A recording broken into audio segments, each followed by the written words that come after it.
अब तक आपने देखा शंखचूड़ गोपियों का हरण कर उन्हें मलय पर्वत ले जाता है, जहां कंस उन्हें ऋषि विष्णु के प्रिय ऋषि गण का पुनर्जन्म बताता है।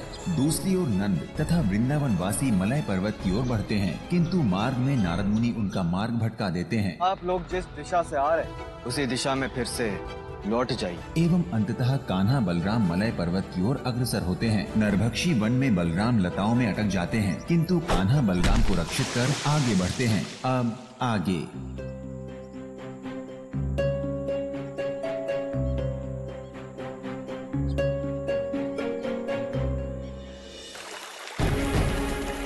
दाऊ, वो देखिए, वो रहा मलय पर्वत।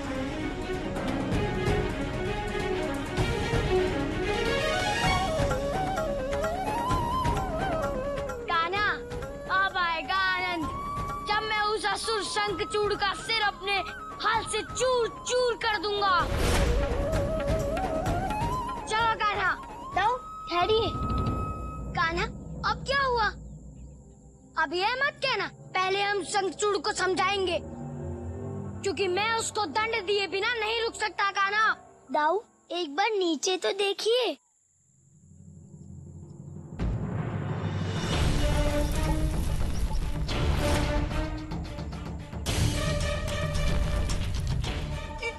गहरी खाई।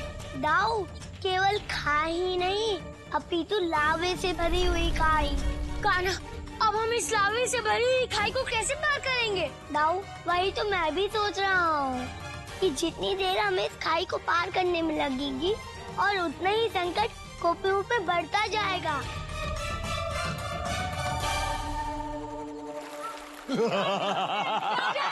ये देख गोपियाँ। चुप, हट, शांत। अन्यथा सबको शांत कर दूंगा अभी।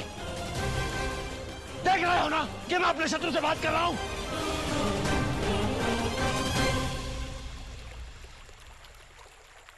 चक्रधारी, कैसा लगा मेरा चक्रव्यूह? सर चकरा गया ना? अब क्या सोच रहा है? कि मुझे इन गोपियों को ऋषि रूप में दिए हुए वरदान के बारे में कैसे पता चला? सत्य बता, यही सोच रहा है? कहने को तो बड़ा अंतर्यामी बना फिरता है। चल बता ही देता हूं। तेरे उस वृंदावन में मुझे इस भेद का ज्ञान हुआ जब तेरे उस अंश ने मेरे नेत्रासुर को मारा था। उसे दिन इस वन ने भगवान कंस का मार्ग रोका है। जलाकर भस्म कर दूंगा इस वन को। ठहर जा कंस, ठहर जा कंस, ठहर जा कंस। कौन है? ऐसा अनर्थ करने का सोचना भी मत।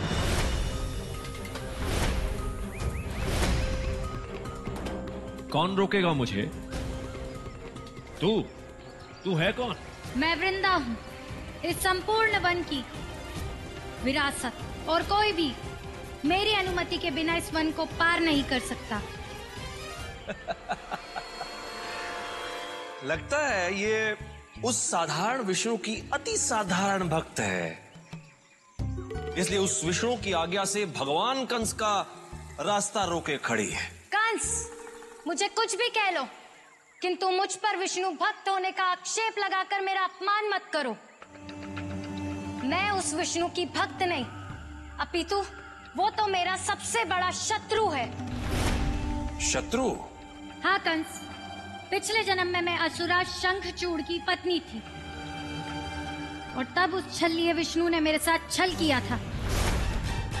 तभी से मैं यहाँ इस वृक्ष रूप में उस विष्णु की प्रतीक्षा कर रही हूँ, ताकि मैं अपने पूर्व जन्म के हुए अपमान और तिरस्कार का प्रतिशोध ले सकूं।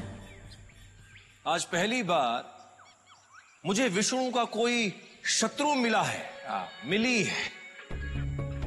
किंतु यहां खड़े खड़े तुम उस विष्णु से प्रतिशोध लोगी कैसे? मैं जानती हूँ वो आएगा, वो अवश्य आएगा। और क्या जानती हो उसके बारे में? यदि तुम मेरी सहायता करो तो तुम्हें यहां और खड़े रहकर प्रतीक्षा नहीं करनी पड़ेगी। हम दोनों मिलकर लेंगे उससे प्रतिशोध। मैं उस विष्णु से प्रतिशोध लेने के लिए कुछ भी कर सकती हूँ। कहो, क्या सहायता चाहिए तुम्हें? उस विष्णु का अंश एक बालक के रूप में यहाँ ब्रिज में है। क्या तुम बता सकती हो कि कौन है वो? मैं विष्णु के अंश के बारे में तो नहीं जानती, किंतु इतना अवश्य जानती हूँ कि विष्णु के 4 परम भक्त ऋषि इसी जन्म में गोपियों के रूप में वृंदावन में वास कर रहे हैं। मुझे पूर्ण विश्वास है कि तुम गोपियों के माध्यम से उस विष्णु के अंश तक अवश्य पहुंच जाओगे। और कौन है वो गोपियां? उन गोपियों के नाम हैं सुनंदा, सुभद्रा, रंगवेणी और चित्रगंधा। पता चला कि क्या हुआ था चक्रधारी? ये गोपियां सुनंदा, सुभद्रा, रंगवेणी और चित्रांगदा, यही है ना गोपियां? अब तू सोच रहा होगा कि मैं इन ऋषियों द्वारा तुझ तक पहुंचूंगा कैसे? मैं नहीं पहुंचूंगा, तू स्वयं चल के आएगा मेरे पास।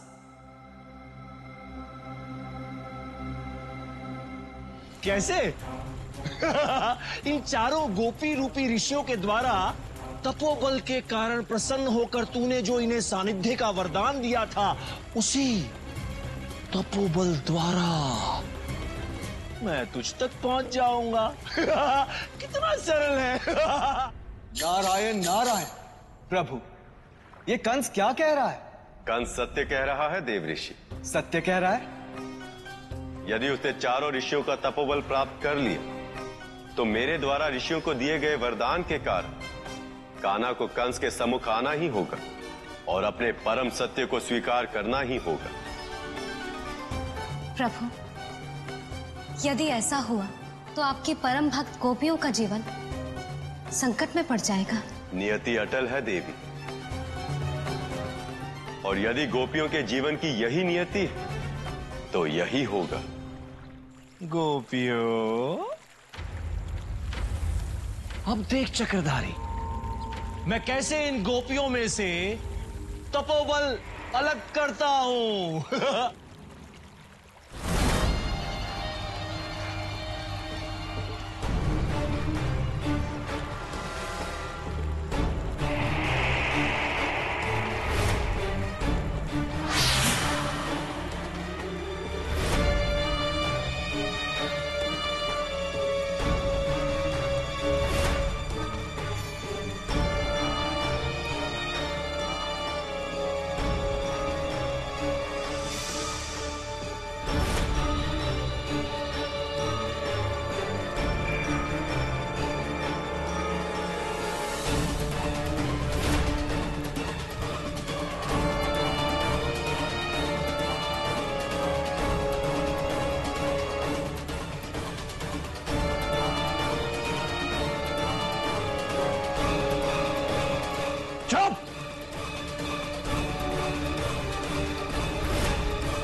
यह तो गोपियों का स्वर है। मुझे तो लगता है वो किसी बड़े संकट में है। हाँ दाऊ, किंतु इस संकट का क्या करें? इसको पार किए बिना हम कुछ भी करने में असमर्थ हैं। कान्हा, कोई तो मार्ग होगा, कोई तो युक्ति होगी इस काय को पार करने के लिए। सोचो कान्हा, सोचो। दाऊ, मैंने सब कुछ सोच लिया है, किंतु कुछ समझ में नहीं आ रहा है। अब लग रहा है कि यदि उस नक्शड़ी गोपी को अपने साथ ले आते तो कोई न कोई युक्ति अवश्य बता देती। कान्हा, तुम सत्य कह रहे हो।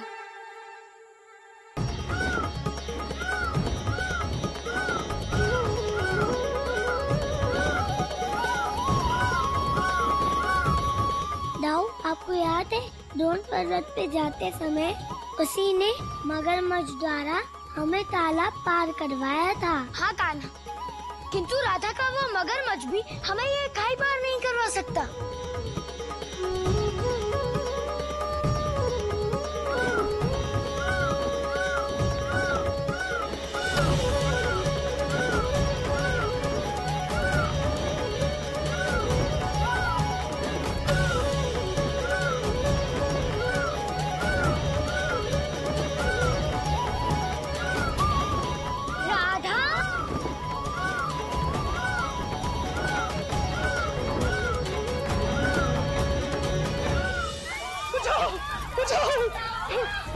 भगवान कंस नहीं, नारायण का वो अवतार आएगा तुम्हें बचाने के लिए। बचाने के लिए नहीं, तुम्हारा अंतिम संस्कार करने।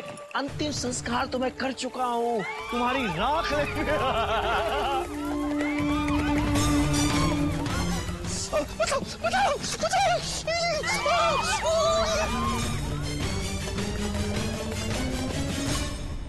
गोपी, तुम यहाँ? किंतु तुम्हें कैसे पता चला कि हम यहाँ हैं? ग्वाली, हम राधा हैं और तुम हमारे कान्हा हो।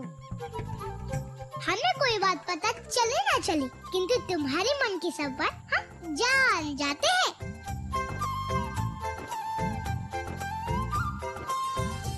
हमें तो ये भी पता है कि तुम यहाँ खड़े खड़े हमें ही स्मरण कर रहे थे। गोपी, मैं और तुम्हें स्मरण सपने देखना छोड़ दो गोपी। कान्हा, तुम झूठ क्यों बोल रहे हो?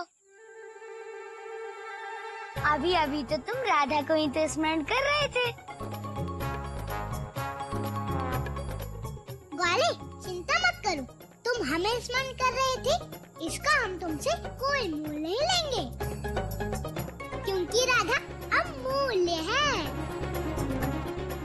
ये दाव बिना जब भी ये नच्छड़ी दाव के साथ होती है तो ये दोनों एक ही हो जाते हैं। क्या कहा तुमने ग्वाले? मैंने कुछ नहीं कहा गोपी। जो भी हो ग्वाले, वैसे भी अब कुछ कहने सुनने का नहीं, अभी तो गोपियों को बचाने का समय आ गया है। चलो चलो।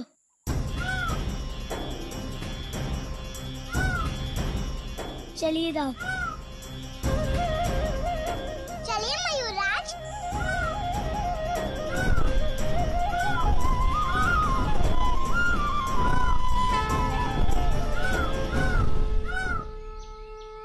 नंद बाबा, ऋषिवर ने कहा था कि जिस मार्ग से हम आए उसी मार्ग से जाने पर हमें मलय पर्वत का मार्ग मिल जाएगा, किंतु हम चलते ही जा रहे हैं और कोई मार्ग मिल ही नहीं रहा है। कुछ समय और आगे चलते हैं। ऋषिवर ने कहा है तो मार्ग अवश्य मिलेगा। ठीक है, चलिए।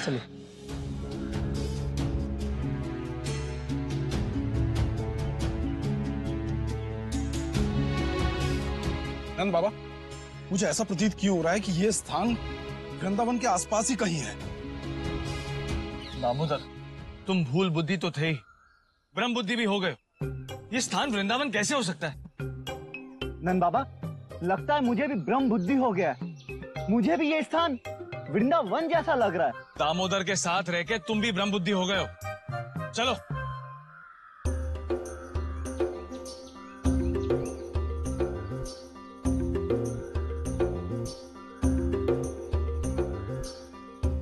वृंदावन? ये कैसे संभव है?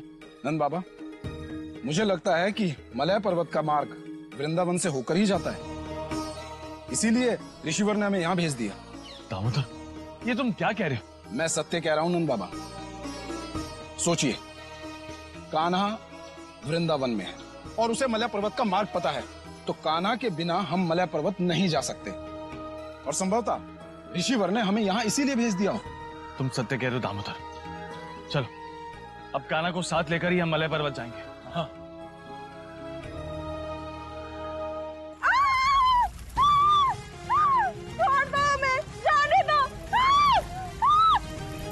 हे समस्त ऋषियों के तपोबल, भगवान कंस तुम्हारा आह्वान करते हैं, प्रकट हो।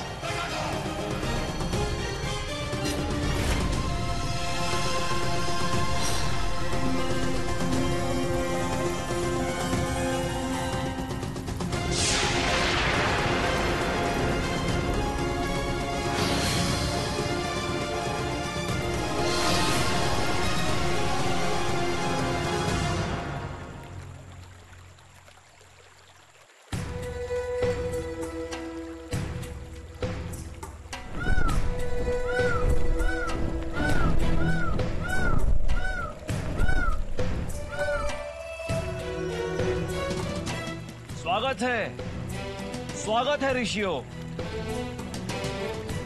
मनमंत्रों की तपस्या से प्राप्त किया हुआ तुम्हारा तपोबल ही मुझे विष्णु के उस अंश तक पहुंचाएगा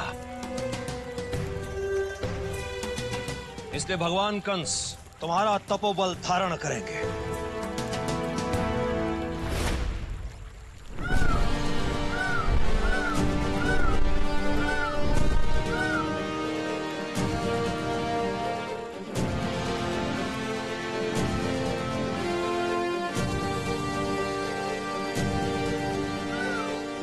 गोपी तुम यही प्रतीक्षा करना। वाले हम भी चलेंगे तुम्हारे साथ। राधा तुम यहाँ प्रतीक्षा करो, तुम्हारी हमें कभी भी आवश्यकता पड़ सकती है। ठीक है दाऊ। चलो दाऊ। राधा प्रतीक्षा करना। हाँ दाऊ। पापी कंस रुक जा, रोक दे इस अनिति को, क्योंकि किसी और के तप का फल ग्रहण करना संसार का सबसे बड़ा अधर्म। मूर्ख! भगवान जो करते हैं वही धर्म होता है।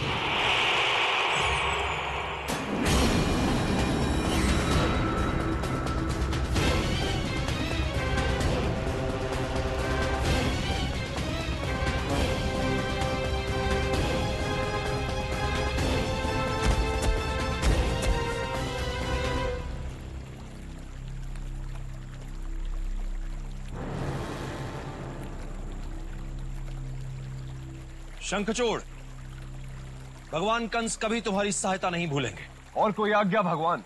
तुम्हें तुरंत इन गोपियों से विवाह करना है। शीघ्र अतिशीघ्र इनकी पवित्रता भंग करनी है, ताकि इनका तपोबल लौट न सके।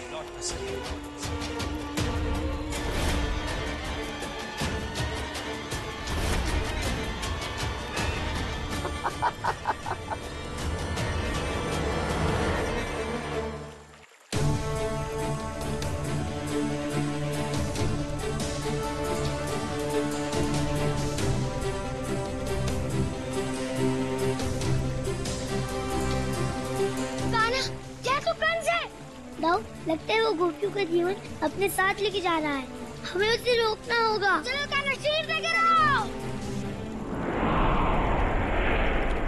तेरा छल समाप्त हुआ। चलिए, मेरी वर्षों की प्रतीक्षा पूरी हुई, क्योंकि तपोबल धारण करते ही तेरा वो वंश, तेरा वो परम अवतार स्वयं मेरे सम्मुख आ जाएगा।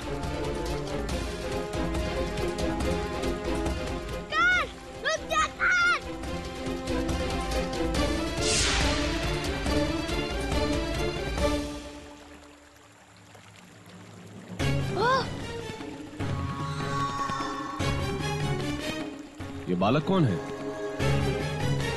और ये दुर्गम मलाई पर्वत पे कैसे पहुंचे? कान्हा, मुझे तो लगता है ये वही शंखचूड़ है जो गोपियों का हरण करके उन्हें यहाँ लेके आया है। स्त्रियों का हरण करने वाले, उन्हें दुख पहुँचाने वाले शंखचूड़, अब तुझे जीवित रहने का कोई अधिकार नहीं है।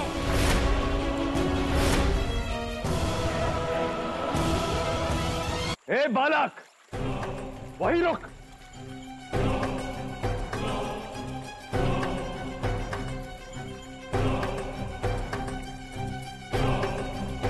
साहसी बालकों, कौन हो तुम लोग? और मरने के लिए मलाई पर्वत पर कैसे चले आए?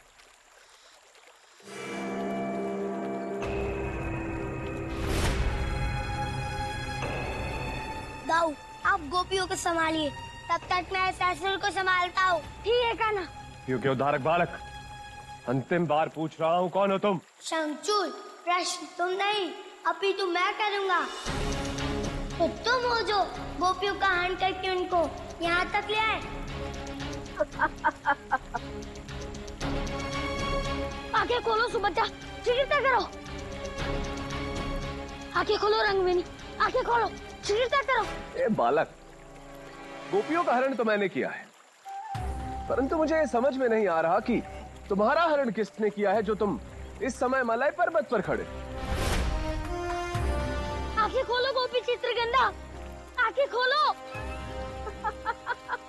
शंखचूड़, तुम्हें जितना हंसना था तुम हंस लिए, क्योंकि तुम नहीं जानते कि इस अपराध का दंड तुम्हें कितना भयानक मिलने वाला है। दंड? किस बात का दंड? स्त्री हरण करने का। हे बालक, स्त्री तो उसकी होती है जो उसे बलपूर्वक जीत ले, और स्त्री का हरण करना कोई अधर्म नहीं, एक पुरुष की वीरता है, वीरता। शंखचूड़, मैं तुम्हें वचन देता हूँ, दंड मिलने के बाद स्त्रियों के प्रति तुम्हारी ये धारणा सदा सदा के लिए समाप्त हो जाएगी।